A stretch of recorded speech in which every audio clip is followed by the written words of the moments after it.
Hello friends, पुष्य नक्षत्र के बारे में अक्सर काफ़ी अच्छी अच्छी बातें सुनने को मिलती हैं और इस नक्षत्र की तारीफों के पुल भी बहुत बांधे जाते हैं। उसका कारण ये है कि पुष्य नक्षत्र के देवता जो बृहस्पति यानी अधिपति जो है बृहस्पति है, इस वजह से इस नक्षत्र को मान मिलता है। और पुष्य नक्षत्र के बारे में कहा जाता है कि ये 27 के 27 नक्षत्रों में सबसे बेहतर और सबसे अच्छा नक्षत्र है। लेकिन मैं जो बोलने जा रहा हूँ, पुष्य नक्षत्र की जो व्याख्या करने जा रहा हूँ, वो शायद पुष्य नक्षत्र में जन्मे व्यक्तियों को अच्छी ना लगे, लेकिन जो सत्य है, जो एक्सप्लेनेशन है, वो तो मुझे देना पड़ेगा।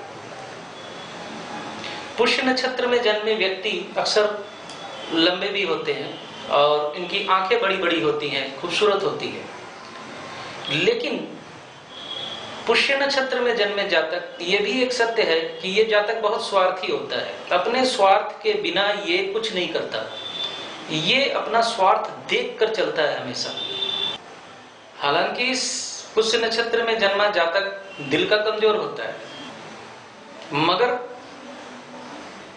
इनके दिल में जो आता है, ये जो करना चाहते हैं, वो ये किसी भी दुष्परिणाम की चिंता किए बगैर उसको कर डालते हैं।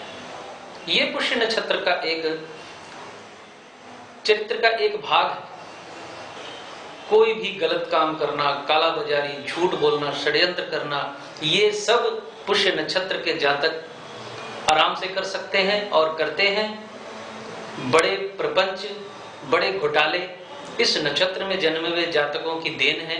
वैसे बाहरी तौर पे ये जातक आपको काफी सौम्य, बड़ा सुंदर, बहुत व्यावहारिक, अपनी लच्छेदार बातों से आपको अपनी तरफ जल्दी आकर्षित कर लेने जैसी काबिलियत इसके अंदर पाई जाती है पुष्य नक्षत्र के अंतर्गत जन्मे जातक।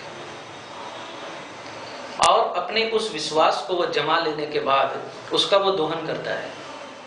और ये कड़वा सत्य है, ये दूसरे के सम्मान की रक्षा करने की परवाह नहीं करता। इसकी चरित्र की ये जो आवरण है, ये उतर भी जाता है समयानुसार। जब लोग समझ बैठते हैं, समझ जाते हैं कि ये जातक सिर्फ अपने स्वार्थ के अलावा कुछ नहीं जानता, किसी भी दूसरे का आदर करना, सत्कार करना, ये सब इसके लिए खेल है और ये इसके कॉन्स्पिरेसी का अंग कह सकते हैं आप। वो आपने सुना होगा कि राम नाम जपना पराया माल अपना, वो पुष्य नक्षत्र के जातक पे लागू होता है। सामाजिक प्रतिष्ठा प्राप्त करना, समाज में अपने को प्रतिष्ठित करना, ये केन प्रकार रेन किसी भी काम को निकाल लेना, ये इनकी विशेषता है। और जहां घूस दे के काम बनना है, वहां ये घूस दे के काम निकालने में एक सेकंड के लिए नहीं हिचकते। और कर्म, ये जातक किसी भी कर्म में जाए, उस कर्म में सक्सेस हो जाते हैं, सफल हो जाते हैं। इसलिए सफल हो जाते हैं कि ये सफल होने के लिए हर वो हथकंडा अपनाते हैं जिन हथकंडों की वजह से इंसान सफल हो सकता है। असफल होने के बावजूद ये फिर उठ खड़े होते हैं, फिर नए तरीके से अपने काम को अंजाम देते हैं, नए सिरे से अंजाम देते हैं। और चूंकि समाज की परवाह नहीं करते, इसलिए ये सफल भी हो जाते हैं, क्योंकि शर्म और संकोच को इन्होंने दाहिने या बाएं रख दिया होता है। ये एक जगह एक्सपोज हो जाएंगे तो फिर दूसरी जगह कहीं जाकर अपनी नई स्ट्रेटेजी तैयार कर लेंगे, नए तरीके से अपने इंफ्रास्ट्रक्चर को खड़ा कर लेंगे, ताकि ये फिर समाज में अपनी स्थिति को मजबूत कर सके, अपने आप को स्टैब्लिश कर सके। ये अच्छे सेल्समैन भी होते हैं। ये राजनीति में सफल होने वाला कैरेक्टर भी इसे समझ सकते हैं आप। ये वही बोलते हैं जो सामने वाला सुनना चाहता है, यानी सामने वाला जो चाहता है, ये उसको वही परोसते हैं। ये इनकी एक खासियत है।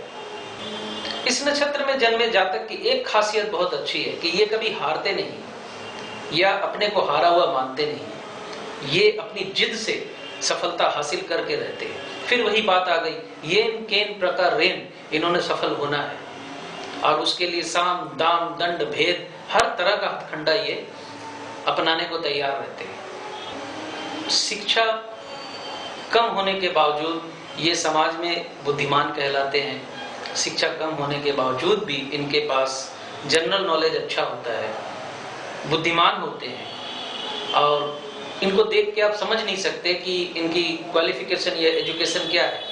इनका चरित्र ऐसा है कि अगर किसी की मदद करते भी हैं तो अगर किसी को 10 रुपए की मदद करते हैं तो उससे फिर 100 रुपया कैसे खींचना है ये इनको अच्छे तरीके से मालूम है।